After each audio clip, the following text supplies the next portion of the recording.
Oui, bonjour tout le monde et bienvenue au Cénacle d'études et de réflexion sur la divine volonté. Merci à tous les participants. Alors, nous étudions la divine volonté.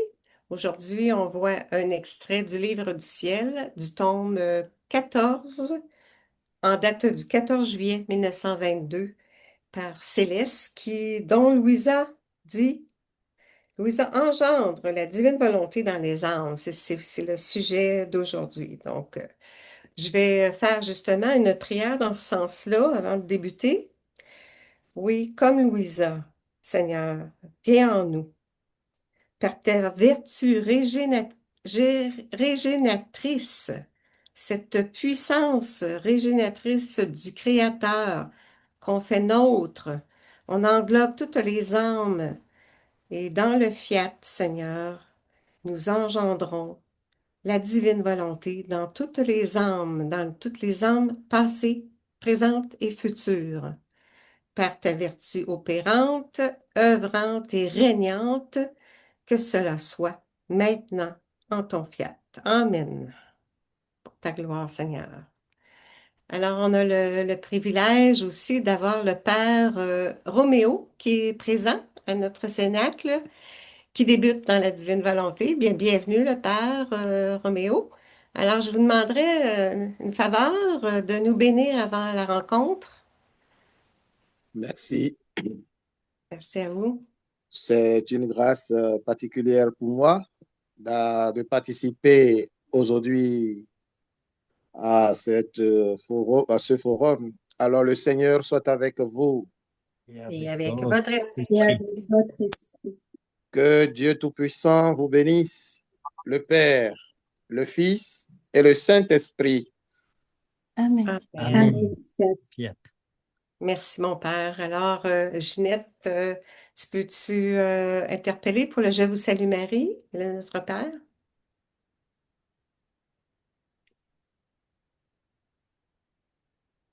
Ginette, ton son? Ton micro. Ouais, si tu Eugénie, parlais. s'il te plaît. OK, Eugénie, oui, pour le Oui, Je vous salue Marie. Oui, OK. je vous salue Marie, comblée de grâce. Le Seigneur est avec vous. Vous êtes bénie entre toutes les femmes, et Jésus, le fruit de vos entrailles, est béni. Sainte Marie, Mère de Dieu, priez pour nous pauvres pécheurs, maintenant et à l'heure de notre mort. Amen. Et Béatrice, Notre Père, qui es aux cieux, que ton nom soit sanctifié, que ton règne vienne, que ta volonté soit faite sur la terre comme au ciel. Donne-nous aujourd'hui notre pain de ce jour.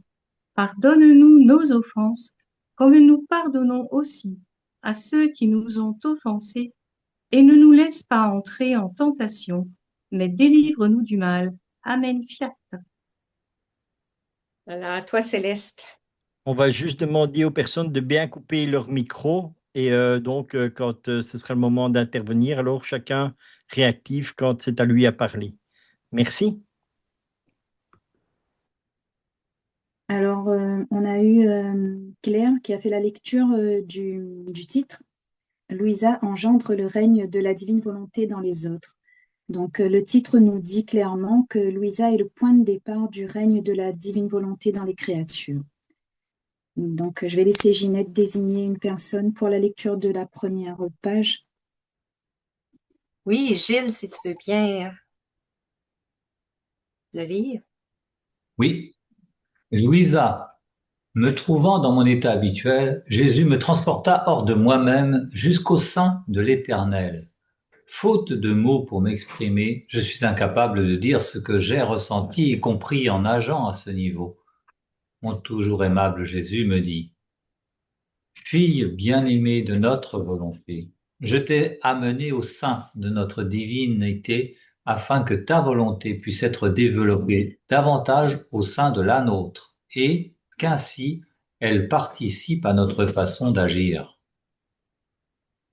Alors là, dans ce premier petit bout de texte, on voit que Louisa, elle expérimente une telle profondeur de relation avec la très sainte Trinité que son envol vers la patrie céleste est et semble aisé. on voit que Dieu l'a élu, l'a choisi pour être transformé pleinement en lui. Et on constate que les trois personnes de la Trinité, on fait référence au Cénacle du 22 juin, se sont concertés, que les trois puissances de la Trinité, le Père, qui est la puissance, le Fils, la sagesse, et l'Esprit, l'amour, l'ont désigné clairement. J'aime bien l'image en fait de Jésus que Claire elle a choisie, et d'ailleurs toutes les images qu'elle a mises. Et en préparant en fait, cela m'a vraiment fait écho dans le sens où Jésus est vraiment le maître et Dieu va élire et décider et c'est lui qui va diriger toutes choses. Il s'agit bien de sa volonté.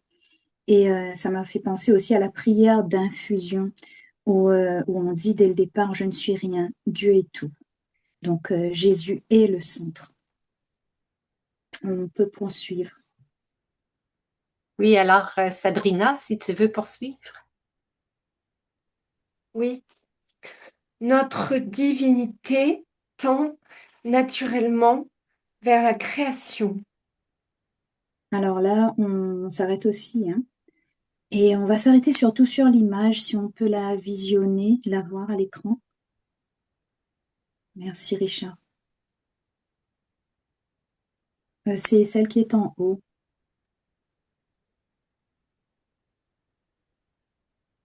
Merci beaucoup. Alors là, en fait, pour moi, j'ai vu la main du Père, en fait. On sait que Dieu, il crée. Il a créé toutes choses. Et pour moi, cette image, hein, au-delà du texte, de la phrase que nous avons à l'écran, cette image, elle évoque pour moi la main du Père qui est ferme et qui est sûre. Et peut-être par en bas, la main de l'homme. Et on voit que dans un geste d'amour du Père, c'est ce geste de donner et la main de l'homme, en fait, qui est de recevoir. Et on voit que Dieu, il crée pour donner à l'homme et on ne peut pas ne pas citer la Genèse. On a l'impression d'une main qui laisse couler vers l'homme toutes les choses et toutes les grâces dont il a besoin. Et l'homme, il reçoit tout de la main de Dieu. Voilà. On peut poursuivre.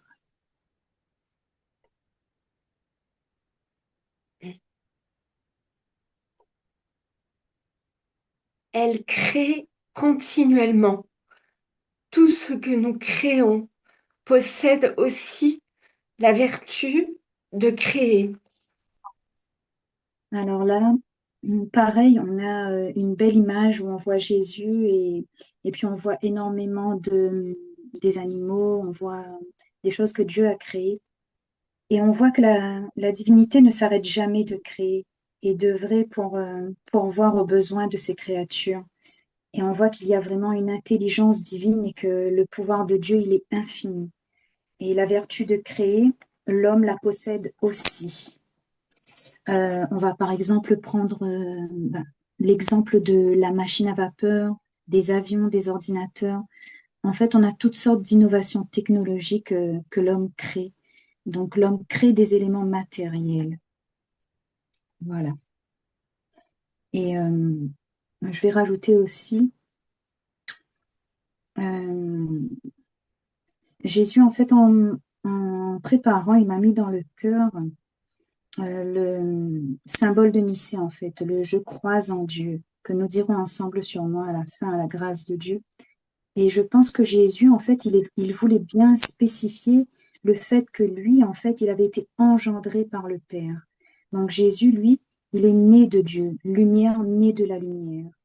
Donc on fait quand même bien la distinction entre le terme créer, qui signifie inventer, concevoir, et le verbe engendrer, qui évoque plutôt le fait de, on va dire, venir d'eux. Voilà.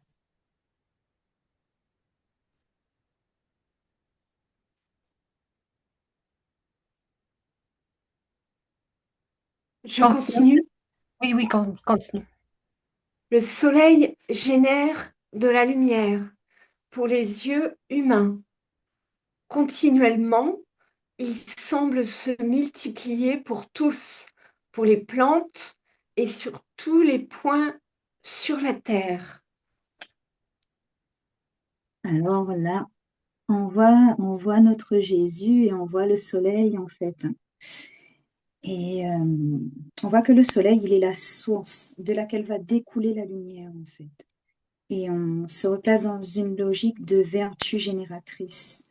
Et l'objectif, en fait, c'est d'apporter de la lumière pour les besoins de la création, de tout ce que Dieu a créé.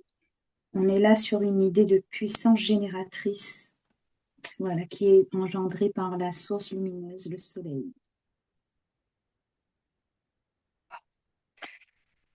S'il n'avait pas cette vertu, cette complicité avec la puissance génératrice de son créateur, le soleil ne pourrait jamais donner la lumière à tous, ni être à la disposition de tous.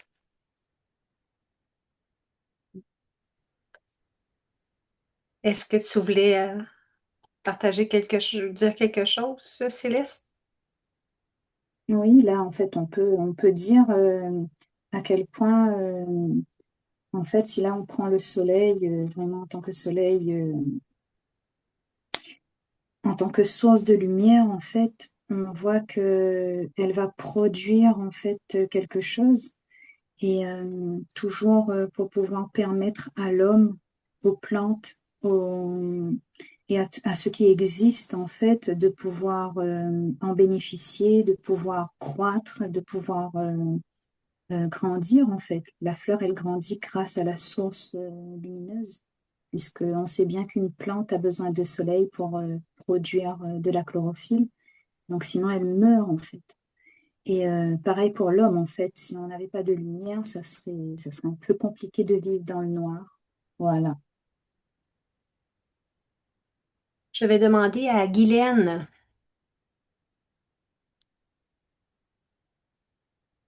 Une fleur génère d'autres fleurs semblables à elle. Alors oui, on va s'arrêter là. On voit que Jésus, lui, il est engendré par le Père et il est à l'image du Père. Et on voit que pareillement, une fleur, donne naissance à une autre fleur qui est aussi belle qu'elle-même, hein. Là, on a deux exemples. On a la marguerite, et là, ça fait penser au cœur de Jésus. Et on a aussi une jolie rose. Là, moi, ça me fait penser à Maman Marie, donc voilà. Et ça me fait penser aussi à l'expression humaine, en fait, ça m'est venu lors de la préparation. Tu es belle comme ta mère. On le dit souvent aux filles, c'est des choses, c'est une expression qu'on entend. Et donc on voit bien que il y a les mêmes traits et les caractéristiques physiques ou même autres, hein, pas seulement les caractéristiques physiques, mais dans un premier temps, on va s'attacher à cette caractéristique physique. Voilà. On peut poursuivre.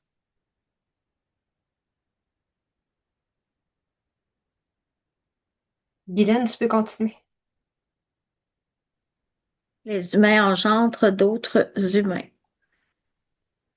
Toutes les choses portent en elles la vertu génératrice de leur créateur.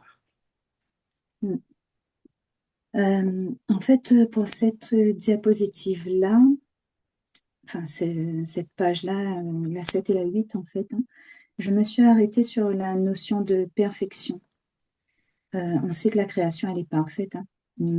C'est Dieu qui l'a faite, dans le sens de la reproduction de l'œuvre divine.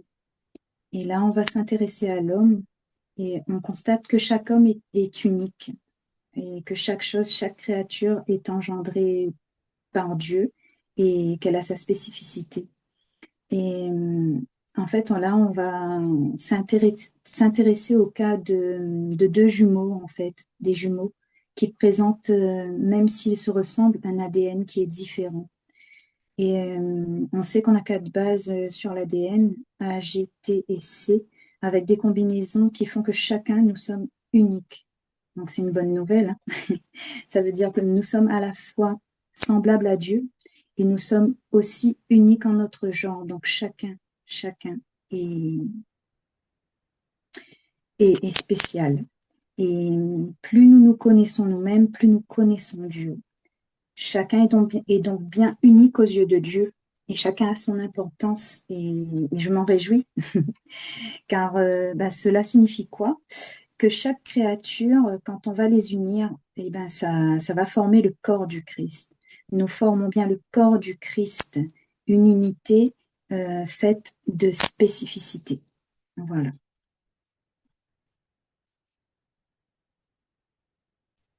Solange, est-ce que tu voudrais poursuivre?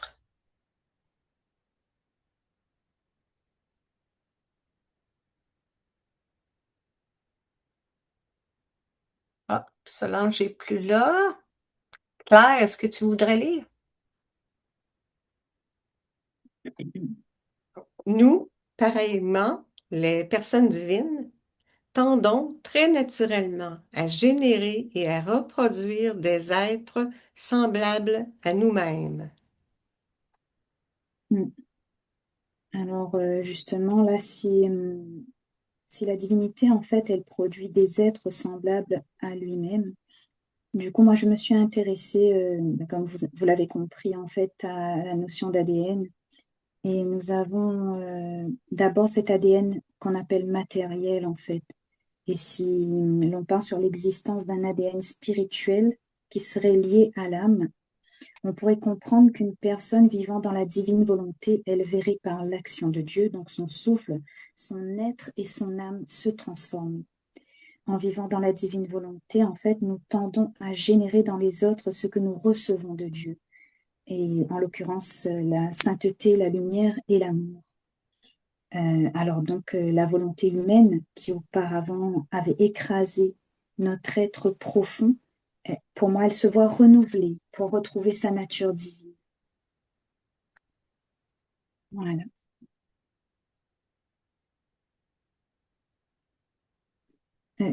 Par contre, vous pouvez intervenir, hein.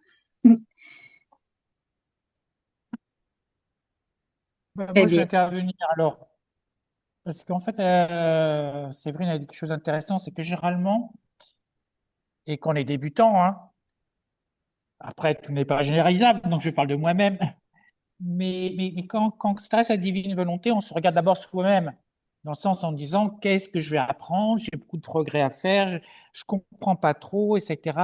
Comment ça se passe? Tout comme quelqu'un qui fait des mathématiques première fois, ben, il se regarde soi-même, il a beaucoup à apprendre par lui-même, à apprendre des autres par lui-même. Mais en fait, une petite phrase, je ne sais plus exactement qu'est-ce qu'elle a dit, Céleste, tout à l'heure, mais ça rebondit sur sa vertu génératrice. C'est-à-dire que, en fait, dans la divine volonté, et peut-être plus qu'ailleurs, dans les autres spiritualités, en fait, c'est la transmission, c'est la génération.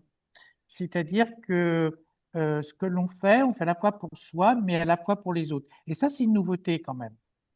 C'est quand même une nouveauté. Alors, vous allez me dire, on a la même chose dans la charité, puisqu'on fait la charité pour les autres, mais, mais voilà, on l'a bien vu avec le soleil qui va multiplier des choses, les fleurs qui se multiplient, les hommes qui se multiplient. Donc, dans la divine volonté, voilà, il y a de la multiplication des choses et on se regarde un peu moins soi-même. On pense, voilà, c'est la seule chose que je voulais dire pour rebondir sur le mot génération. Bon, je ne suis peut-être pas très bien expliqué, mais exprimé, Non, mais on verra par la suite. très bien, Bruno. Très bien. C'est bien. En fait, c'est Euh, exactement l'idée. je veux juste signaler une chose en parenthèse, à moins que j'aie pas bien compris, mais la divine volonté, c'est pas une nouvelle spiritualité. C'est une doctrine. Mm. Oui, alors Oui, en justement, fait, j'ai utilisé le mot spiritualité, mais je ne savais pas le mot qu'il fallait employer. Mais effectivement, ça, c'est quelque chose à expliquer peut-être en quoi, en quoi c'est plus une doctrine qu'une spiritualité. C'est Jésus qui le dit, mais je vais te trouver la référence, Bruno. Oui, Gilles. Oui, Oui, c'est pas une nouvelle spiritualité, effectivement. Je suis même pas sûr que ce soit une nouvelle doctrine non plus. oui. C'est juste parce que c'est la continuation. Il y a trois fiat, c'est-à-dire qu'il vient nous révéler qu'il y avait le premier fiat, le fiat de la création, le fiat de la rédemption, et voici le venu le temps du fiat de la sanctification avec la réalisation de la promesse du Notre Père. Donc on est toujours dans la même religion et dans la même spiritualité que le catholicisme et que Christ. Donc voilà. En fait, dans la divine volonté, on est en train de vivre ce que Jésus avait dit quand il est parti. je vous enverrai l'Esprit Saint qui, lui, vous éclairera dans toute la vérité, en fait. Et c'est ça, en C'est fait. ça. C'est le troisième En fiat. fait, Donc, c'est l'accomplissement total de ce que Dieu a dit. l'accomplissement du Notre Père, en fait. Mais c'est ça, en fait, parce que j'y ai pensé, en fait, en préparant. C'est pas que j'y ai pensé, c'est que Jésus, il l'a mis là, en fait, dans mon esprit. C'est-à-dire que le Notre Père, en fait, c'est la prière de départ, finalement, de tous les chrétiens. Et finalement, on aboutit à ce que Dieu avait voulu à l'origine même, c'est la sanctification de chaque créature, en fait, c'est la divinisation de chaque âme pour que tous ne soient qu'un. Il y a aussi cette notion d'unité là qui m'était venue à l'esprit. Et c'est Exact, l'objectif. exact. Et D'ailleurs, c'est c'est dans le tome 23, le 29 janvier 1928, aussi, qui est écrit l'union à la volonté. Elle est liée à la doctrine de la divine volonté, comme celle décrite par Luisa Picaretta, où la justice humaine s'efface devant la justice divine, pour que la volonté humaine et celle de Dieu ne fassent plus qu'une. Donc, je répète, c'est le tome 23, 29 janvier 1928.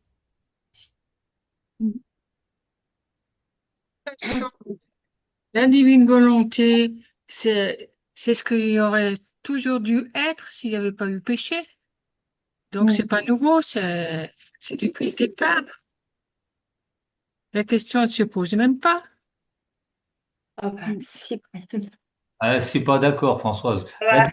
divine volonté, c'est pas nouveau. C'est pas nouveau dans le sens où la divine volonté, elle existe bien sûr puisque elle est en Dieu. La divine volonté, c'est Dieu, c'est Jésus, c'est l'Esprit Saint, c'est le Père. Mais pour l'homme, il l'a perdu avec le péché originel.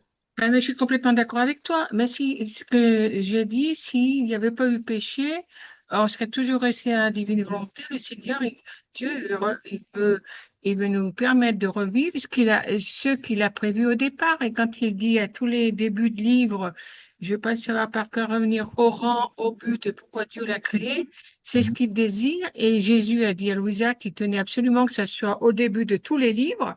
Oui, Eh bien, on revient à la case départ quelque part.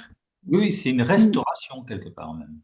Oui. C'est une restauration. Alors, Un retour à la case départ, c'est une restauration parce que c'est réparé aussi. Il y a eu la rédemption entre-temps. Donc, enfin, je Oui, pense mais que je suis complètement d'accord avec toi. Mais je veux dire, Dieu reprend les choses en main et voilà. puis il va faire ce qu'il a décidé. Ah Voilà. ben moi c'est la première chose que j'ai compris, mais ça a fait tilt tout de suite et j'ai trouvé ça très rassurant. Dieu est Dieu et c'est moi qui Et voilà. commande et c'est moi qui Oui, c'est décide. sûr. Moi aussi, je suis d'accord avec toi aussi. Pleinement, je fais souvent référence à ce début-là, le dessin auquel on a été appelé au début. Mais, alors, excusez-moi je de vais. vous interrompre. Excusez-moi de vous interrompre, mais je crois que Céleste voulait Ouais. apporter un. Pardon, c'est Oui, la ok. Oui, en fait, non, je voulais juste profiter de ce qu'avait dit Françoise pour introduire en fait un passage de l'Évangile que j'ai prise tout à l'heure en fait. Et c'est dans Sagesse de Salomon. On est au chapitre 19, Sagesse de Salomon, versets 18 à 22, une harmonie nouvelle. Ainsi, les éléments étaient différemment accordés entre eux. Comme sur la harpe, les notes modifient la nature du rythme, tout en conservant le même son. Ce qu'on peut se représenter exactement en regardant ce qui est arrivé. Des animaux terrestres devenaient aquatiques, ceux qui nagent se déplaçaient sur la terre. Le feu renforçait dans l'eau sa propre vertu, et l'eau oubliait son pouvoir d'éteindre. En revanche, les flammes ne consumaient pas les chairs, d'animaux fragiles qui y circulaient, et elles ne faisaient pas fondre l'aliment divin, semblable à de la glace, et si facile à fondre. Oui, toute manière, Seigneur, tu as magnifié ton peuple et tu l'as glorifié, tu n'as pas négligé en tout temps et en tout lieu de l'assister. Et c'est vraiment, en fait, la divine volonté, c'est Dieu qui vient, enfin, on renaît, en fait, on renaît, il y a une nouvelle harmonie, en fait. ouais. Oui. Tout reprend une nature, la nature originelle qu'elle aurait dû avoir, en fait. C'est ce Mm. que Françoise expliquait. Alors, je vais vous raconter une petite anecdote, si vous permettez. Je rebondis sur ce qu'elle dit. Parce qu'en fait, depuis des années, je me dis, mais ce péché d'Adam, là, il m'embête. Il m'embête parce qu'il est originel, donc il est transmis à tout le monde. Et qu'est-ce que j'aurais aimé être avant le péché originel? Pendant des années, je me suis dit, mais qu'est-ce que j'aurais aimé être avant le péché originel pour savoir qu'est-ce que c'était? Et après, des années après, ben, je suis tombé sur la divine volonté, qui a comme vocation de nous ramener à la situation d'avant le péché originel. Et quand même ça, je vais dire, c'est quand même le sommet du sommet du sommet sur Terre. Voilà, ce que je veux dire, c'est que je me disais, mais c'était comment avant? Et le comment, peut-être qu'on peut arriver à l'expérimenter dans la divine volonté. Enfin, du moins, c'est le but. Ça fait, je dirais, ça fait référence à la science infuse d'Adam et Ève, quand on parlait tantôt de doctrine. C'est une science, tu sais, la science infuse. C'est ce que Adam avait. Puis nous, on est appelés à retrouver cet état-là, ce don-là, avec la divine volonté. On va savoir tout sur tout, parce que c'est Dieu qui vient en nous, qui nous enseigne. Déjà, par les connaissances, Jésus demande à ce qu'on étudie les connaissances sur la divine volonté. Puis moi, je considère que dans ces connaissances-là, les enseignements, c'est d'une richesse. Puis ça nous éveille, ça nous allume notre intelligence. C'est son intelligence qui vient s'installer en nous pour restaurer, comme la promesse du Notre Père, quand il dit, oui, ton règne vient. Le règne, il vient maintenant, là. Ça ne sera pas encore dans 2000 ans, là. Pour ceux qui sont dans la divine volonté, le règne il arrive et est présent de plus en plus. Puis on est de plus en plus inspiré, allumé. On comprend mieux les connaissances quand on lit les livres du ciel. C'est intégré. En tout cas, moi, je trouve que tout le monde devrait, tout le monde, Jésus interpelle tout le monde.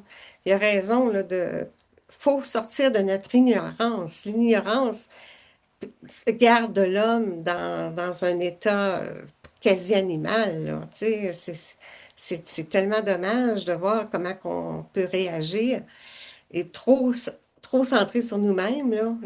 La volonté humaine, elle est égoïste, elle est pécheresse, elle est limitée.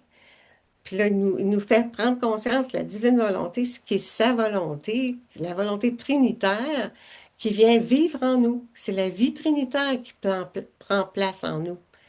C'est tellement grand, la divine volonté, là. C'est tellement d'une richesse, là. Moi, quand Jésus dit propagez, propagez, apprenez les connaissances, c'est une préparation pour le ciel, mais dès maintenant. Mm.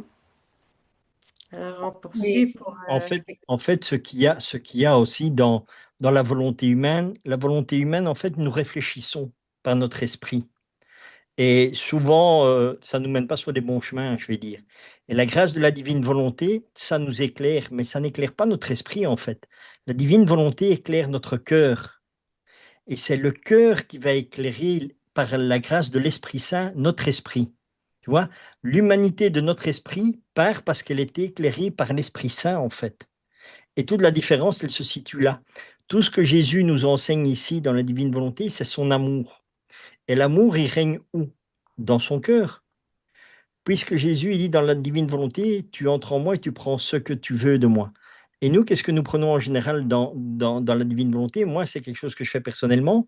Je prends le Sacré-Cœur de Jésus et je lui dis, Seigneur, j'entre en toi, je prends ton Sacré-Cœur, je le fais mien, afin que je n'ai plus mon cœur à moi, qui est un cœur de pierre, mais que je puisse avoir ton cœur à toi, qui est un cœur de chair. Et c'est ce cœur de chair que Jésus me donne et qui rayonne de la divine volonté et qui va éclairer mon esprit. Et tout ce que mon esprit, toute la, je vais dire la brume qui est dans mon esprit, la brume humaine, donc de réflexions qui n'aboutissent à rien ou qui m'amènent sur des bons chemins, en fait, vont disparaître parce que je vais être illuminé par l'amour de Dieu. Et ça, c'est l'Esprit Saint qui fait, comme on peut dire, quelque part, un nettoyage du cerveau. Tu vois? Et c'est ça, en fait, que moi, personnellement, j'expérimente dans la divine volonté. C'est vraiment plus, tu ne réfléchis pas avec l'esprit, mais tu laisses ton cœur être transformé par Dieu Et à ce moment-là, c'est ça qui va rayonner jusqu'à ton esprit et qui va te faire comprendre les choses différemment. Parce que Jésus le dit, mes pensées ne sont pas les vôtres. Et quand nous avons ce sacré cœur de Jésus en nous, nos pensées deviennent les pensées de Jésus. Et c'est ça qui est extraordinaire dans la divine volonté. Mais encore une fois, et c'est ce que je dis toujours, c'est pas moi qui vais le faire, c'est moi qui dis au Seigneur, vas-y Seigneur, agis, prends toute la place dont toi tu as besoin. Et c'est ça la divine volonté. Si nous nous laissons vraiment aimer et transformer par Dieu, eh ben, c'est ce qui se passe en réalité. Voilà ce que je voulais vous partager simplement. De humain à divin, comme notre intelligence humaine devient son intelligence divine par l'amour, parce que c'est l'amour divin qui conduit l'intelligence. Ouais. Exactement. C'est complément, là. Les vérités aussi qui apportent la lumière. Oui, les donc, lumières de l'Esprit Saint, oui. oui, c'est ça. Puis, est-ce que tu voulais que je demande à quelqu'un d'autre de lire, Céleste? Oui, on peut continuer. D'accord. Donc, je vais demander à Richard. Richard, tu veux bien lire?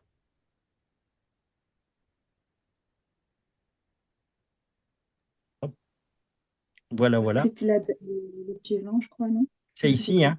Oui. C'est pourquoi je t'ai amené dans notre sein, pour qu'en vivant avec nous, ta volonté se fonde dans la nôtre et y croisse, pour qu'elle soit capable de générer avec nous la sainteté, la lumière et l'amour, de telle sorte que, se multipliant avec nous dans toutes les créatures, elle soit apte à générer dans les autres ce qu'elle a reçu de nous. Oui, c'est ça. Alors, des petites secondes pour voir ce que j'ai noté. Voilà, si je peux Alors, dire là, si je peux intervenir, tu peux remonter un peu le texte, Richard, s'il te plaît. Oui. Et là, quand même, on a une nouveauté par rapport aux autres manières de vivre la foi. C'est la notion de génération. C'est-à-dire que, en fait, d'abord, on génère quoi? Il génère la sainteté, la lumière et l'amour. Bon, on peut quand même difficilement faire mieux, mais c'est surtout que ça va se multiplier chez les autres. Nous, généralement, ce que l'on fait, on va faire un acte de charité. A va faire un acte de charité pour B. Puis ça s'arrête là. C'est du 1 pour 1. Mais là, on n'est pas du 1 pour 1, là, on est du 1 pour 1000. C'est quand même, il y a un facteur multiplicateur qui est impressionnant par rapport aux autres spiritualités, justement. Un pour l'infini, Bruno. Voilà, j'ai mis 1000 parce qu'après 1000, je ne sais plus compter, mais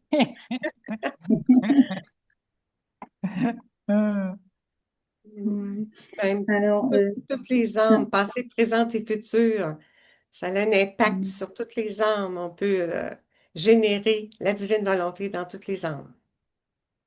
Oui. Se plier. Alors là, pardon.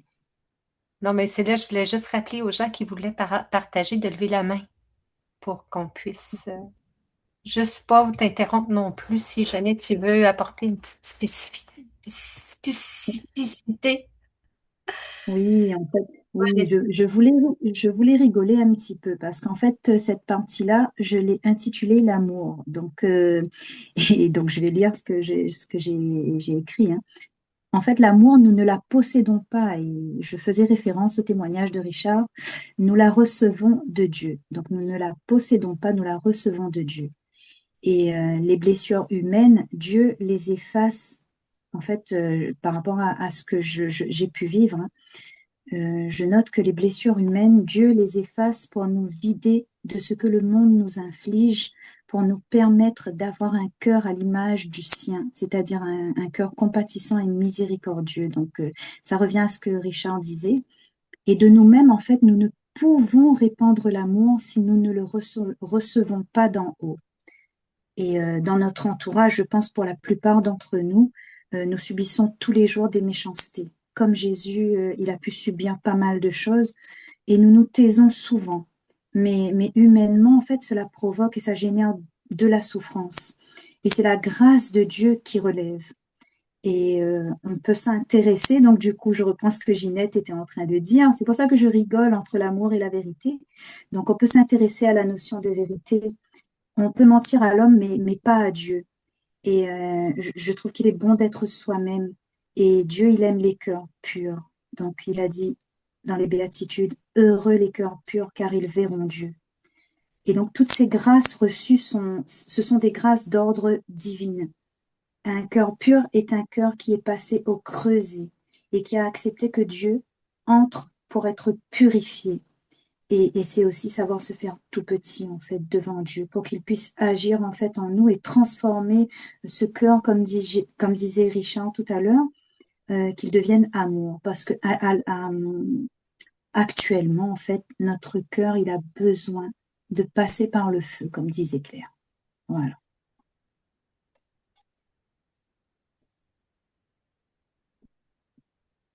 Françoise, est-ce que tu voudrais le lire? À moins que Céleste, tu avais quelque chose à dire? Non, c'est bon. Non? OK. Françoise, est-ce que tu serais d'accord pour poursuivre la lecture? La seule chose qui nous reste à accomplir dans la création est reliée à notre volonté. Nous voulons que notre volonté agisse dans les créatures comme elle agit en nous. Notre amour veut projeter notre volonté de notre sein dans les créatures. Et donc, voilà, en fait, c'est une grâce. Le don de la divine volonté en lui-même est une grâce reçue de Dieu pour pouvoir retourner à cet état originel, à l'ordre dans lequel on était justement avant le péché d'Adam et de Ève. Et c'est quelque chose qu'il faut demander, hein. Il faut demander le don de la divine volonté. Il faut désirer cette purification-là. Voilà. En tout cas, si on veut rejoindre la patrie céleste, je pense que c'est le souhait de tout chrétien et puis voilà, et personne n'est exclu de la grâce de Dieu. Voilà. Là, Je ça me rebondis. vient. Voilà. Va, Céleste. Je t'ai interrompu. Non, c'est Non, bon, c'est bon. je rebondis sur ce que tu as dit. Et puis, Jésus nous dit qu'on doit être disposé pour recevoir ce don. Et un des moyens, c'est la prière. Et même là, quand je parlais à Jésus, je lui disais, même la prière, je la prends de toi. C'est toi, Jésus. Nous prions ensemble.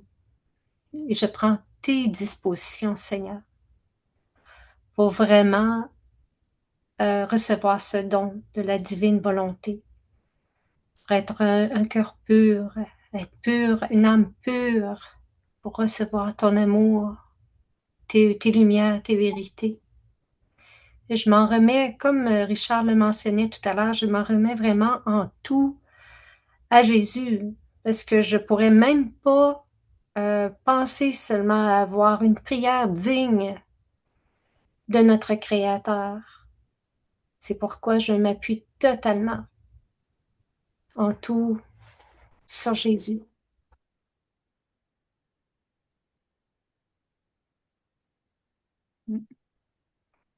Donc, tu voulais poursuivre, Céleste? Non, je me demandais si cette page-là, on l'avait déjà lue, non? Pas encore. Non. On Est-ce peut que tu veux poursuivre. que je sélectionne quelqu'un? Oui. Je vais le faire. Notre amour, il est à la recherche d'une créature qui soit disposée à la recevoir, qui va la reconnaître et la chérir. Tu es cette personne.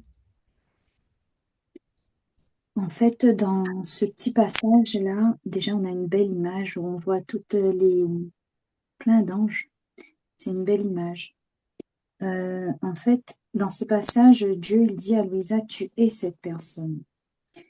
En fait, Louisa, c'est cette personne qui va être la première à se laisser travailler par le souffle trinitaire, c'est-à-dire la divine volonté, pour retrouver sa nature divine.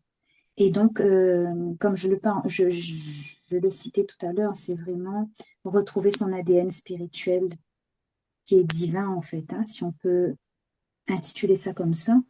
Et on voit que Dieu, il va oindre Louisa de son onction. Et si on revient au début du texte, on comprend que Louisa, en fait, elle est mise à part. Voilà. On peut même, hein, Louisa, c'est nous-mêmes. Avez-vous ressenti aussi, vous, dans votre cœur, que vous étiez cette personne que Jésus avait sélectionnée? Ouais. Vraiment, vraiment, c'est pas qu'il faut, c'est de dire fiat à ce projet d'amour du Père et d'y croire, qu'on est vraiment cette personne Puis Louisa, en ayant ouvert le chemin, elle a fait ce fiat-là au nom de tous. On rebondit sur ce fiat-là, on le prend, on le fait nôtre et on se dépêche à ouvrir notre cœur et notre, offrir notre volonté et tout attendre de lui, comme que je disais tout à l'heure. Mais vraiment, c'est vraiment beau. Juste cette petite parole-là, mis à part, c'est vraiment extraordinaire. Tu es. Tu es cette personne, Céleste. Tu es cette personne, Françoise. Tu es cette personne, Richard, Claire. Là, je vous nomme pas tous, mais c'est ça, c'est extraordinaire.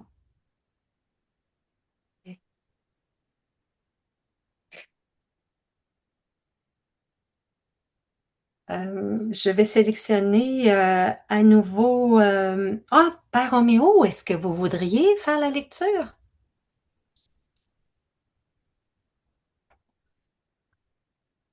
C'est pourquoi tu as reçu tant de grâce, tant de manifestations concernant notre volonté. À cause de sa sagesse, notre volonté requiert que, avant d'être placée dans une âme, celle-ci apprenne à la connaître, à l'aimer et à la vénérer. Par la suite, notre volonté pourra développer dans cette âme toute sa puissance. Alors là, on voit Jésus qui œuvre, hein. On voit Jésus qui œuvre et les mains grandes ouvertes. Alors, cette partie-là, moi, je l'ai intitulée la grâce. La grâce, voilà ce qui va être donné à Louisa. Et elle va être forgée, forgée au creuset. Et une chanson m'était venue dans le cœur, hein, et je vais chanter un tout petit bout, parce que j'aime bien chanter. Merci Jésus pour cette grâce. Purifie mon cœur, rends-moi aussi pur que l'or et l'argent. Purifie mon cœur, rends-moi aussi pur que l'or. Et donc le feu du fondeur, il va agir en fait pour redonner en fait un coup d'éclat à chacun de nos cœurs. Et c'est la puissance de Dieu en fait qui va se déployer dans cette âme. Et c'est une âme brisée.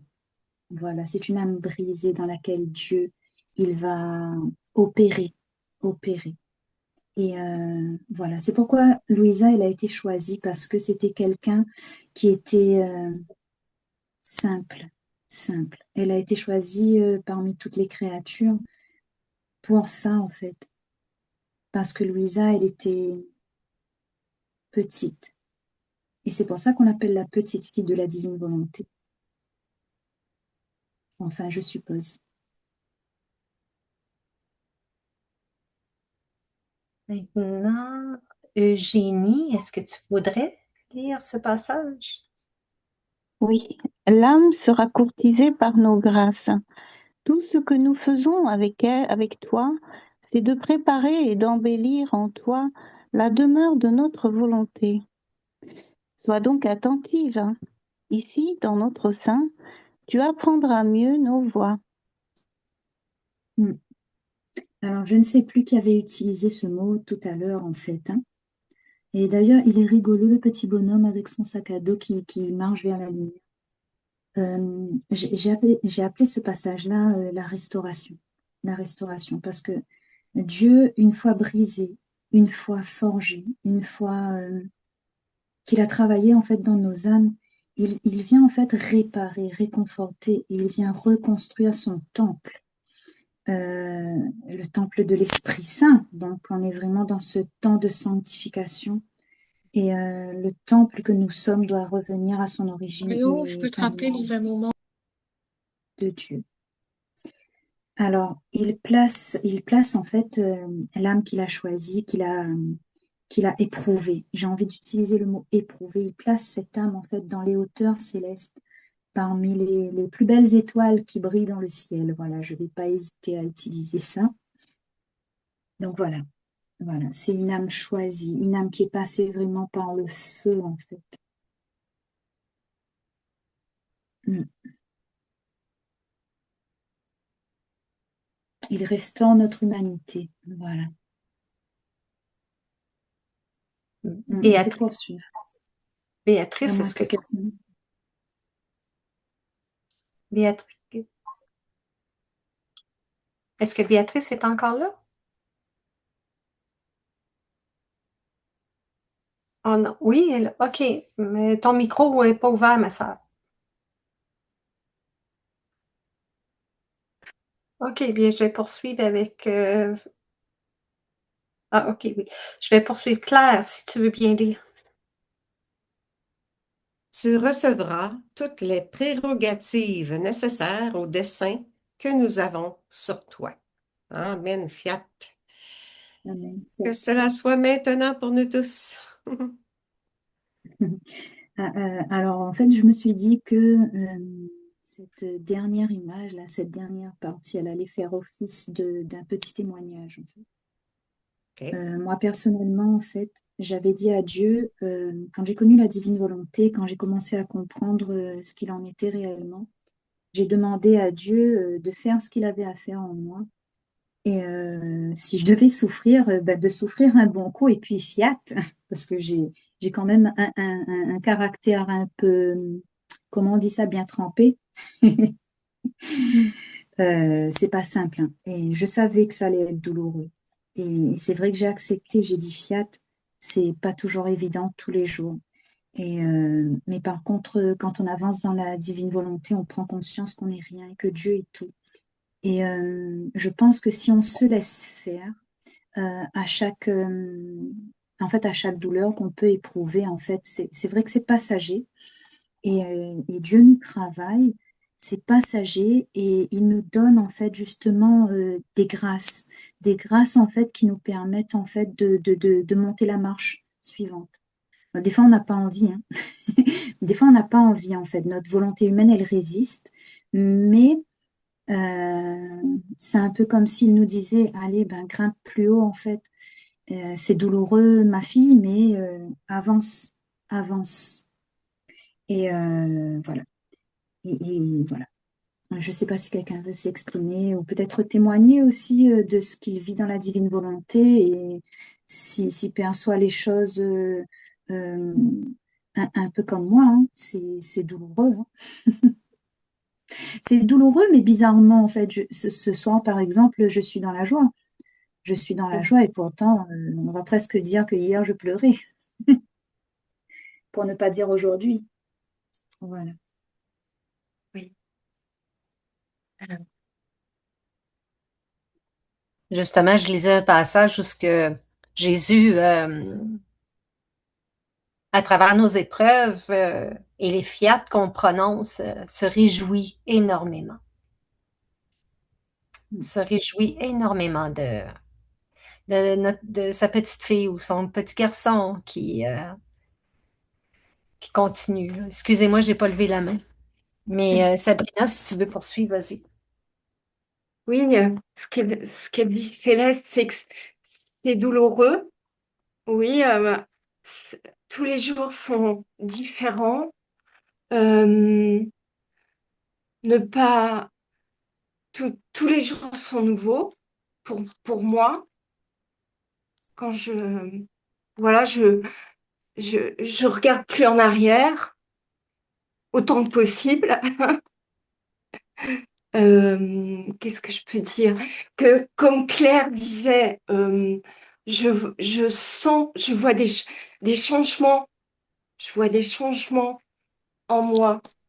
Je vois ça, plus de silence, plus de, de, de possibilités de pas répondre, euh, des dépouillements. Alors, pour les dépouillements, je sais pas trop si ça vient de la divine volonté ou si ça vient de moi que euh, j'ai plus envie de faire quoi que ce soit ou d'être dans le monde. Qu'est-ce que je peux dire? Ah oui, l'autre fois, j'étais invitée à un repas. Oh, ouah, pour moi, c'était l'horreur. J'avais l'impression de ressentir toutes les hypocrisies des paroles qui étaient prononcées, de toute la fierté le, de, de ces personnes. J'avais envie de fuir. D'ailleurs, j'ai plus envie d'aller dans des repas, des choses comme ça, discuter avec les gens. J'ai plus trop envie. Je préfère autant que possible parler, de plus en plus être silencieuse et m'adresser à Jésus et à Marie. Amen. Amen. Amen. Céleste, est-ce que tu Oui, voulais lire le alors, texte complet? oui. En fait, justement, avant que, je sais pas si notre amie qui a l'habitude de faire son chant, je sais pas si elle est là. Germaine, oui, elle est là. Bien. Oui, voilà. En fait, je propose de lire en fait le Je crois en Dieu et puis que vous puissiez le dire dans votre cœur. Et j'aurai une pensée particulière pour ma grand-mère, Marianne. Voilà. Je crois en un seul Dieu, le Père Tout-Puissant, Créateur du ciel et de la terre, de l'univers visible et invisible. Je crois en un seul Seigneur Jésus-Christ, le Fils unique de Dieu, né du Père avant tous les siècles. Il est Dieu, né de Dieu, lumière, né de la lumière, vrai Dieu, né du vrai Dieu, engendré non pas créé, consubstantiel au Père, et par lui tout a été fait. Pour nous les hommes et pour notre salut, il descendit du ciel par l'Esprit Saint. Il a pris chair de la Vierge Marie et s'est fait homme. Crucifié pour nous sous Ponce Pilate, il souffrit sa passion et fut mis au tombeau. Il ressuscita le troisième jour, conformément aux Écritures, et il monta au ciel. Il siège à la droite du Père. Il reviendra dans la gloire pour juger les vivants et les morts, et son règne n'aura pas de fin.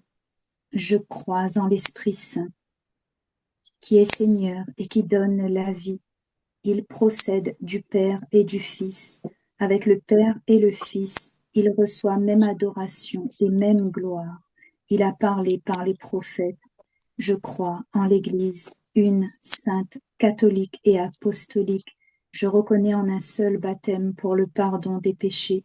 J'attends la résurrection des morts et la vie du monde à venir. Amen. Voilà, on va rester dans l'espérance. Et on a ici donc du coup la définition du verbe engendrer, du mot engendrer et du mot créer. Et on voit bien que Jésus, voilà, c'est le Fils de Dieu de toute éternité. Et comme un être humain engendre un être humain de même nature que lui, Dieu engendre Dieu. Il n'y a pas de commencement à cette relation. Voilà. Et tandis que la créer, en fait, c'est vraiment, contrairement aux anges, aux humains ou à l'univers, Jésus n'est pas une création de Dieu. Il n'est pas sorti du néant. Voilà. Il vient de Dieu lui-même. Fiat, fiat, engendré et créé. Voilà. Jésus avait vraiment mis l'accent là-dessus, hein. Je pense qu'il voulait qu'on comprenne bien, en fait, la différence. il voulait qu'on comprenne que ça découlait. C'est le mot, en fait, je l'ai employé à un moment parce que ça m'est venu à l'esprit, en fait, par rapport au soleil, que la lumière, en fait, elle allait, que ça découlait de la source lumineuse, voilà. Alors que créer, en fait, ça vient du néant. Ça n'a pas de source. Voilà. Ben, merci à tout le monde et merci à Jésus pour ce cénacle. Oui, merci beaucoup, Céleste. Tu as bien explicité l'extrait, que tu as bien choisi au niveau d'engendrer. Effectivement, on a chacun de nous cette mission, comme Louisa, d'engendrer la divine volonté dans les âmes. Alors, faisons-le et ayons la foi que lorsqu'on fait cette prière, c'est Dieu qui se crée dans l'acte de prier et Dieu manifeste la divinité pour rendre l'acte divin. Alors, c'est ça. Merci. Je demanderai au Père Roméo, est-ce que vous avez un mot de la fin que vous pourriez nous laisser dans des bonnes grâces? Voilà, je tiens à remercier tout un chacun. C'est ma première participation et j'ai été séduit par le partage que nous venons de faire. Je ne peux qu'implorer la bénédiction de Dieu sur tout un chacun pour que cette volonté divine s'accomplisse dans nos vies quotidiennement. Le fiat voluntas tua, que ce fiat puisse nous aider à aller de l'avant. J'ai un petit chant que j'apprends souvent aux enfants au Bénin. Je vais exécuter, c'est tout un petit chant que vous connaissez certainement. Marie qui a pu dire oui, et Joseph qui a dit oui après, et chacun de nous, nous sommes invités à dire oui à leur suite. Marie a dit oui, Joseph a dit oui, et moi je dis oui aussi. Marie a dit oui, Joseph a dit oui, et moi je dis oui aussi. Voilà. Quand nous nous abandonnons dans la volonté divine, c'est le Seigneur qui fait avec nous et nous nous abandonnons à lui dans la joie comme dans nos tristesses, que nous puissions tout confier au Seigneur. Le Seigneur soit avec vous. Et avec votre esprit. Que Dieu Tout-Puissant, dans sa bénédiction, vous bénisse au nom du Père et du Fils et du Saint-Esprit. Amen. Amen. Merci, Père. Je vous en prie. Merci. On va se placer sous les genoux. Oui, Germaine, vas-y, avec Maman Marie. Au nom de tous et pour tous, dans la divine volonté. Se placer sous les genoux de notre céleste maman et lui dire, maman, je t'aime, aime-nous toi aussi et donne à mon âme une petite portion de divine volonté. Bénis-nous pour que je fasse toutes mes actions sous ton regard maternel. Amen, fiat, maintenant, alléluia. Merci, merci, merci, famille divine. Merci. Merci encore, Céleste. Merci, On embrasse tous, puis on se dit à lundi prochain. Merci, mon père.